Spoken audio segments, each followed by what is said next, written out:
السلام علیکم۔ آج جمعہ ہے، نومبر کی 19 تاریخ۔ پاکستان میں اس وقت شام کے 7، بھارت میں 7:30، اور یہاں ہمارے اسٹوڈیوز کی گھڑیوں میں صبح کے 9 بج رہے ہیں۔ وائس آف امریکہ واشنگٹن کی اردو سروس سے میں ہوں خالد حمید، خبروں کے ایک بلٹن کے ساتھ۔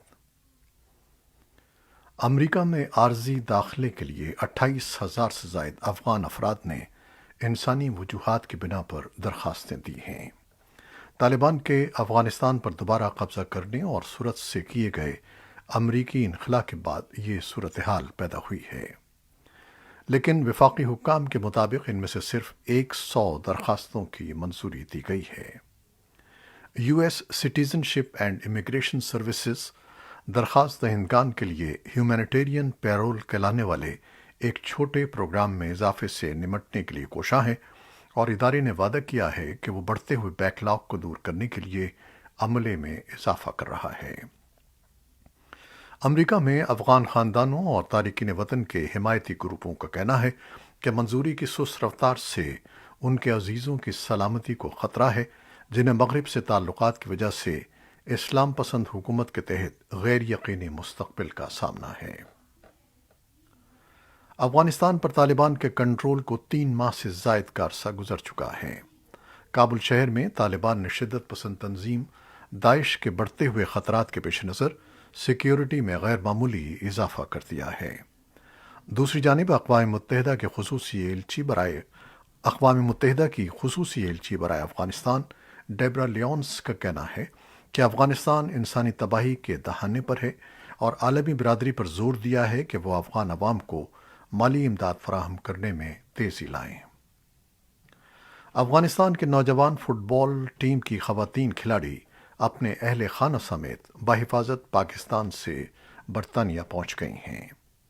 ان کی برطانیہ آمد اور سکونت کی کوششوں میں امریکی سیلیبریٹی کم کارداشیان، ایک یہودی ربائی اور برطانوی فٹ بال کلب لیڈز یونائیٹڈ نے اہم کردار ادا کیا۔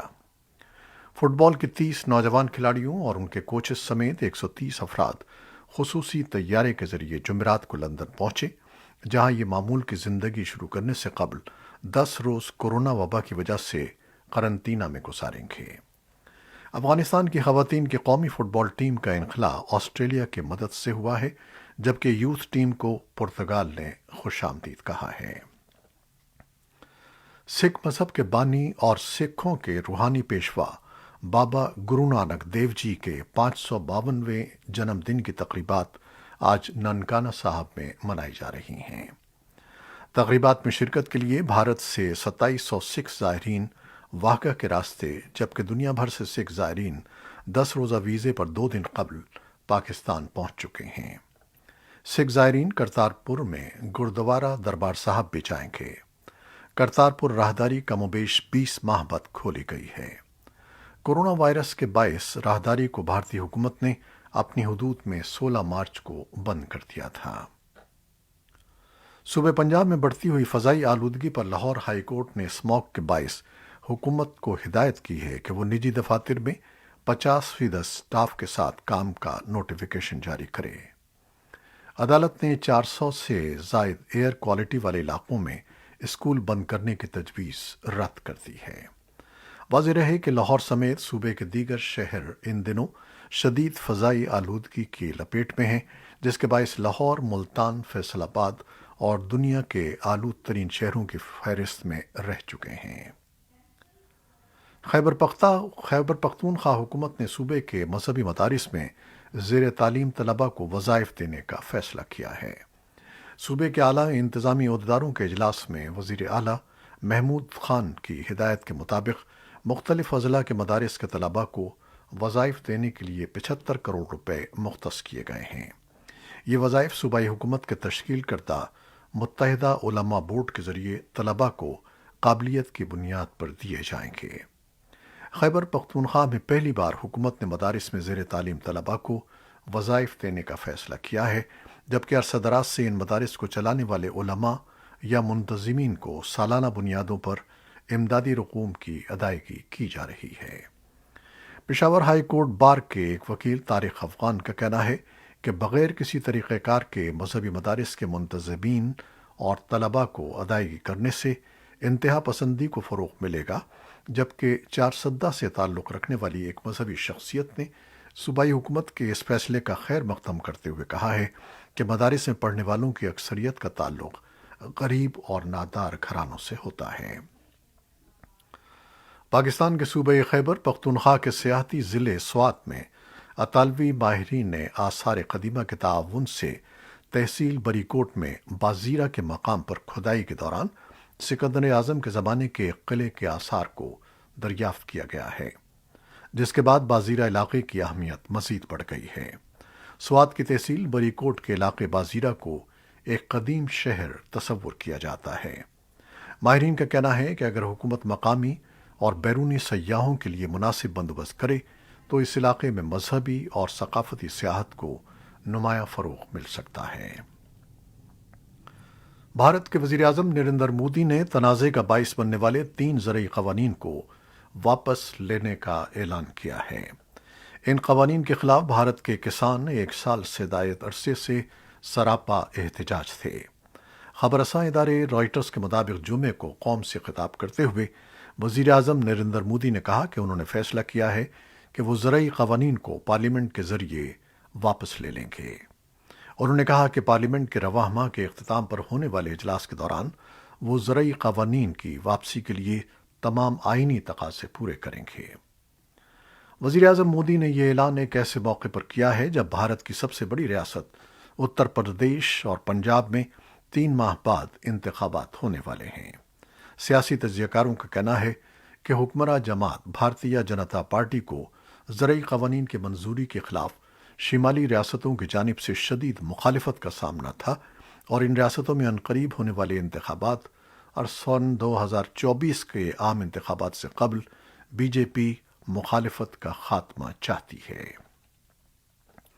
بھارت کے زیر انتظام کشمیر کے دارالحکومت سری نگر میں پیر کو مشتبہ عسکریت پسندوں اور سیکیورٹی فورسز کے درمیان جھڑپ کے دوران ہلاک ہونے والے 2 شہریوں کی میتیں جمعرات کی شام قبر کشائی کر کے نکالی گئیں اور انہیں تجہیز و تکفین کے لیے متعلقہ خاندانوں کے سپرد کر دیا گیا۔ پولیس نے اس واقعے میں مارے جانے والے 4 افراد کی تدفین منگل کی صبح دور دراز علاقے ہندواڑہ میں کر دی تھی، لیکن مرنے والے شہریوں کے خاندانوں کے مسلسل احتجاج اور مختلف سیاسی جماعتوں کی مداخلت کے بعد شورش زدہ علاقے کے سربراہ انتظامیہ لیفٹیننٹ گورنر منوج سنہا نے نہ صرف 2 شہریوں کی باقیات لواحقین کے حوالے کرنے بلکہ واقعے کی تحقیقات ایک ایڈیشنل ضلعی مجسٹریٹ کے ذریعے کرانے کا اعلان کیا۔ شہریوں محمد الطاف بٹ اور ڈاکٹر مدثر گل کو جمعرات اور جمعے کی درمیانی شب کو سری نگر میں اپنے اپنے آبائی قبرستانوں میں سپرد خاک کر دیا گیا۔ اب سیاسی جماعتوں کی طرف سے حکومت پر اس واقعے میں مارے جانے والے 23 سالہ نوجوان عامر احمد ماگرے کی لاش کو بھی قبر کشائی کے بعد لواحقین کے حوالے کرنے کے لیے دباؤ بڑھ رہا ہے۔ پولیس نے دعویٰ کیا تھا کہ عامر ایک عسکریت پسند تھا، لیکن اس کے والد نے اسے جھٹلاتے ہوئے کہا کہ ان کا بیٹا اس عمارت میں جہاں مبینہ جھڑپ پیش آئی تھی مزدوری کرتا تھا۔ ان ہلاکتوں کے خلاف وادی کشمیر میں جمعے کو استصواب رائے کرنے والوں کو مطالبہ کرنے والی جماعتوں کے اتحاد حریت کانفرنس کی اپیل پر ایک عام ہڑتال کی جا رہی ہے۔ اقوام متحدہ کی انسانی حقوق کے لیے کمشنر نے سوڈانی مظاہرین کے خلاف فوجی کارروائی کی مذمت کی ہے۔ ایک روز قبل ملک میں 25 اکتوبر کی فوجی بغاوت کے خلاف مظاہروں میں سیکیورٹی فورسز نے 15 افراد کو ہلاک کر دیا تھا۔ اقتدار پر قبضے کے بعد بدھ کا دن تشدد کا مہلک ترین دن تھا، اور حالیہ جمہوریت نواز مظاہروں کے دوران ہلاکتوں کی تعداد بڑھ کر 39 ہو گئی۔ عینی شاہدین نے بتایا کہ سیکیورٹی فورسز نے براہ راست گولہ بارود اور آنسو گیس کا استعمال کرتے ہوئے خرطوم اور دیگر شہروں میں مظاہرین کو منتشر کیا۔ یوگنڈا کی پولیس نے جمعرات کو کہا ہے کہ انہوں نے ایک مسلمان عالم سمیت کم از کم 5 افراد کو ہلاک کر دیا ہے، جن پر دارالحکومت میں منگل کے خودکش بم دھماکوں کے ذمہ دار انتہا پسند گروپ سے تعلق رکھنے کا الزام ہے۔ کانگو کی سرحد کے قریب ایک سرحدی قصبے میں فائرنگ کے تبادلے میں 4 افراد اس وقت مارے گئے جب انہوں نے یوگنڈا میں واپس داخل ہونے کی کوشش کی۔ پولیس کے ترجمان فریڈ ایننگا نے بتایا کہ محمد کیریو نامی ایک مسلمان عالم پانچواں شخص تھا جو سیکیورٹی فورسز کے ساتھ پرتشدد تصادم میں مارا گیا۔ سیکیورٹی فورسز نے کمپالا کے باہر اس کے گھر پر چھاپا مارا تھا۔ انہوں نے کہا کہ ایک دوسرے عالم سلیمان نسوبوگا کو تلاش کیا جا رہا ہے۔ امریکی محکمہ انصاف نے جمعرات کے دن 2 ایرانی باشندوں کے خلاف فرد جرم عائد کرنے کا اعلان کیا ہے۔ ان پر سن 2020 کے امریکی صدارتی انتخابات کے دوران سائبر کارروائی کے ذریعے مہم چلانے کا الزام ہے۔ محکمے کی جانب سے جاری ایک پریس ریلیز میں بتایا گیا ہے کہ سن 2020 میں اگست اور نومبر کے دوران سید محمد حسین موسیٰ قاسمی اور سجاد کاشیان نے مبینہ طور پر کم از کم ایک پولیس اسٹیشن کی ویب سائٹ سے ووٹروں کے بارے میں معلومات حاصل کی، پھر ان معلومات کو استعمال کرتے ہوئے انہوں نے ووٹروں کو دھمکی آمیز ای میل جاری کی تاکہ انہیں ڈرایا جا سکے اور اس طرح ووٹنگ کے عمل میں مداخلت کی جا سکے۔ ان 2 ملزمان کے علاوہ جمعرات ہی کے دن امریکی محکمہ خزانہ کی جانب سے 6 افراد پر پابندیاں عائد کی گئی ہیں جن پر سن 2020 کے امریکی انتخابات پر اثر انداز ہونے کی کوشش کا الزام ہے۔ بدھ کے روز امریکہ اور آسٹریلیا نے ایک ہدایت نامہ جاری کیا ہے جس میں بتایا گیا ہے کہ صحت عامہ اور ذرائع آمد و رفت کے شعبہ جات کو ہیک کرنے کی کوششوں کے پیچھے ایران سے تعلق رکھنے والے سائبر حملہ آوروں کا ہاتھ تھا۔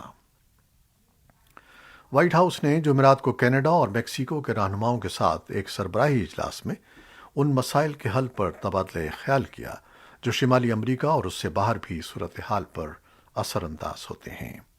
رہنماؤں نے مشترکہ اہداف کی حمایت میں ٹھوس اقدامات کرنے کا عہد کیا۔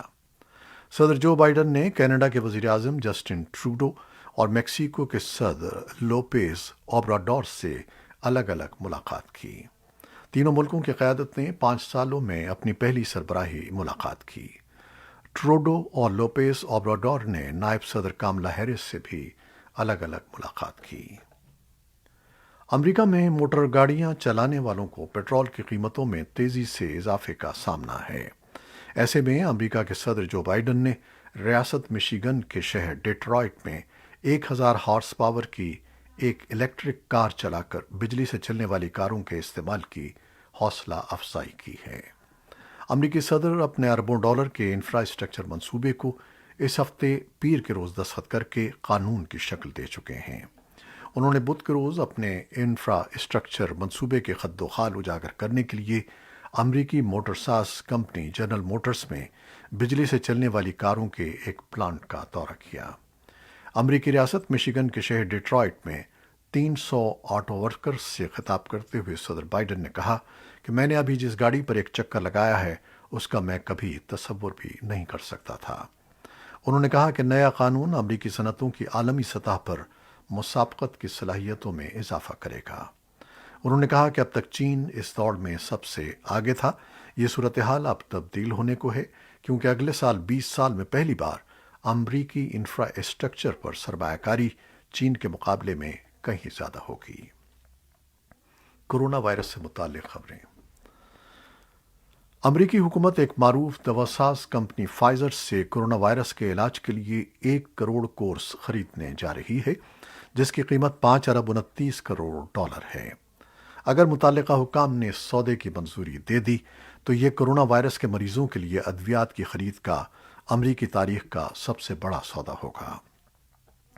فائزر نے خوراک اور ادویات سے متعلق امریکی ادارے فوڈ اینڈ ڈرگ ایڈمنسٹریشن سے منگل کے روز یہ درخواست کی تھی کہ کووڈ-19 کے مریضوں کے علاج کے لیے اس کی تیار کردہ تجرباتی دوا کے ہنگامی استعمال کی اجازت دی جائے۔ یہ تھیں وہ خبریں جو فیس بک لائیو پر ہم نے آپ کے لیے پیش کی۔ ہماری ویب سائٹ، یوٹیوب اور پوڈ کاسٹ پر یہ بلیٹن پوسٹ کر دیا جاتا ہے جسے آپ بعد میں بھی دیکھ سکتے ہیں۔ ہمارے اس بلیٹن کو شیئر کرنا نہ بھولیے گا۔ خالد حمید کو اب اجازت دیجیے۔ اللہ حافظ۔